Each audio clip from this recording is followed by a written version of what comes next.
जय गुरु जी। शुक्राना गुरु जी। संगत जी, अगर आप गुरु जी के प्यारे प्यारे सत्संग और लेटेस्ट सत्संग सुनना चाहते हैं तो आप हमारे चैनल को सब्सक्राइब करें और बेल आइकन को प्रेस करें।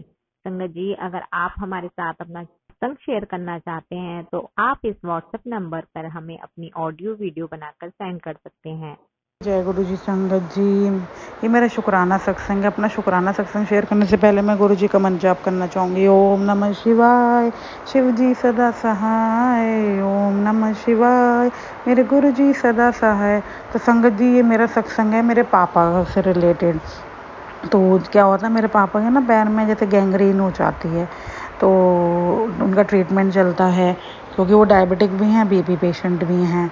तो उनकी फिर ना वो हम जैसे हॉस्पिटल में दिखाते हैं तो वो बोलते हैं कि इसकी ना छोटी सी सर्जरी होगी, और अगर हम अंदर तक देखेंगे कितना इफेक्ट हुआ है थंब उनके थंब में हो जाती है गैंग्रीन। तो बाकी उनको डायग्नोस तभी करेंगे कि थंब हमें निकालना पड़ेगा या ऐसी सर्जरी हो जाएगी।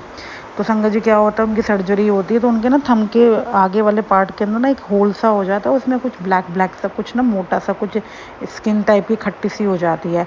तो सर्जरी में डॉक्टर्स वो तो निकाल देते हैं, लेकिन चलो ठीक है, शुक्र है गुरु जी का कि उन्होंने जैसे बोला था कि थंब हम देखेंगे पोजीशन अगर ज़्यादा ख़राब होगी तो थंब भी निकालना पड़ सकता है। तो चलो थंब नहीं निकालना पड़ा, कोई बात नहीं। उसके बाद उनकी सर्जरी हो जाती है, वो घर आ जाते हैं। तो उसके 15-20 दिन बाद फिर वो जो सर्जरी से उन्होंने वो जैसे ड्रेसिंग उनकी 15-20 दिन तक चली थी, जब उसकी ड्रेसिंग बंद हुई तो फिर क्या होता है संगत जी, वो जो जहाँ पे वो जो उन्होंने ब्लैक ब्लैक सा जो उनके वहाँ पे आगे थंब के खट्टा सा हो गया था, वो दोबारा वैसे ही होने लग गया। हमने डॉक्टर से कंसल्ट करा तो डॉक्टर कह रहे कि क्या कहते हैं, भाई ये इसका कुछ पता नहीं होता, ये रिपीट भी कर जाती है, तो आप बस ड्रेसिंग और मेडिसिन लीजिए, सर्जरी तो बार बार नहीं हो सकती। तो हम कहते हैं लेकिन सर्जरी कराने के बाद फिर से वही चीज़ हो जाना, फिर थोड़ा टेंशन हो जाती है ना, क्योंकि डायबिटिक भी हैं।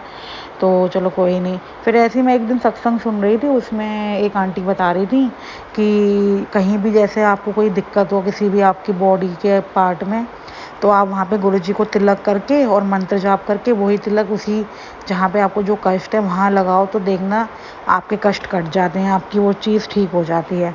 तो मैं वही अपने जब मैं मायके रहने गई तो मैंने अपनी मम्मा से बोला, मम्मी ऐसे ऐसे भैया पापा के ना जल प्रसाद पिलाओ और चंदन तिलक गुरु जी के करके और उनके लगाओ, तो देखना बहुत जल्दी पापा की ये ठीक हो जाएगी।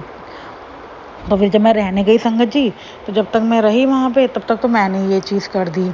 वही हफ्ता 10 दिन तक तो मैंने ही उनके जैसे गुरु जी का चंदन तिलक करके मंत्र जप करके मैं उनके थंब के ऊपर यही चंदन का टीका लगाती थी।